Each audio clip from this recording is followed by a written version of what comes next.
वर्ष होतं 2003 आणि 4 मधलं. प्रत्येकजण आपापल्या टू व्हीलर आणि फोर व्हीलरवर आपापल्या आवडीचे शब्द मागं लिहित होते.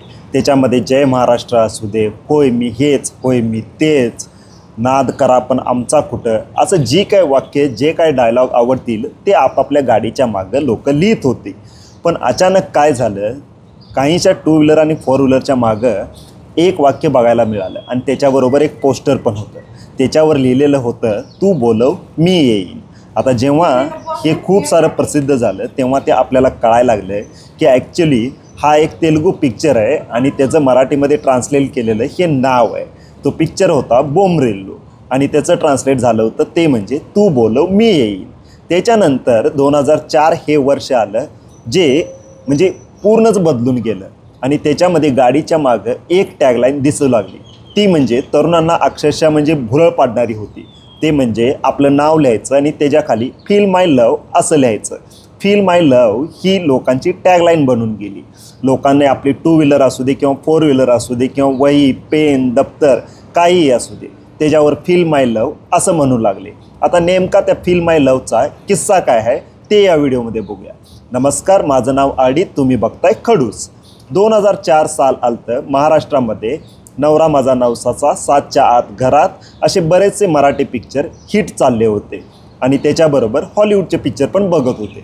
महाराष्ट्र म्हटल्यावर एकतर मराठी, हिंदी, नाहीतर लईत लई इंग्लिश एवढेच पिक्चर चालणार असं वाटत होतं आणि थोड्याशा बाँड्रीवरल्या भागात कुठलं तरी कन्नड किंवा तेलुगू पिक्चर चालायचा. पण 2004मध्ये एक पिक्चर आला आणि त्यानं महाराष्ट्रात इतिहासच घडवला. पिक्चरचं नाव होतं आर्या. त्याच्यामध्ये होता आपला पुष्पा म्हणजेच अल्लू अर्जुन. अल्लू अर्जुनचा तसा तो ऑफिशियली दुसरा किंवा तिसरा पिक्चर होता. त्याच्या आधी त्याने एक गंगोत्री नावाच्या पिक्चरमध्ये काम केलं होतं. त्यासाठी त्याला अवॉर्ड पण मिळालेला. पण जसा काय आर्या महाराष्ट्रात रिलीज झाला तसं त्यानं धूम मचवली. आता मी हा एक कोल्हापूरचा, त्यामुळं मला असं वाटलेलं की आर्या फक्त कोल्हापुरातच हिट झाला होता, कोल्हापूरच्याच लोकांनी प्रेम दिलं होतं. पण जसं मी याच्यावर एक शॉर्ट बनवली होती त्यानंतर लोकांनी कमेंट केल्या की आमच्या गावात पण लागला होता. त्याच्यानंतर मला समजलं की सांगली, सातारा, कोल्हापूर, पुणे, कराड, इस्लामपूर, औरंगाबाद, विदर्भ सगळीकडं आर्यानं धूम मचवली होती.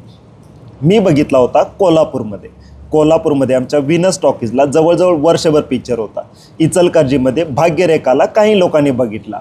आता बाकी सांगलीमध्ये बहुतेक प्रताप टॉकीजला होता. त्याच्यामध्ये सातारा, कराड, पुणे, औरंगाबाद इकडं पण त्या पिक्चरनं धूम मचवली होती.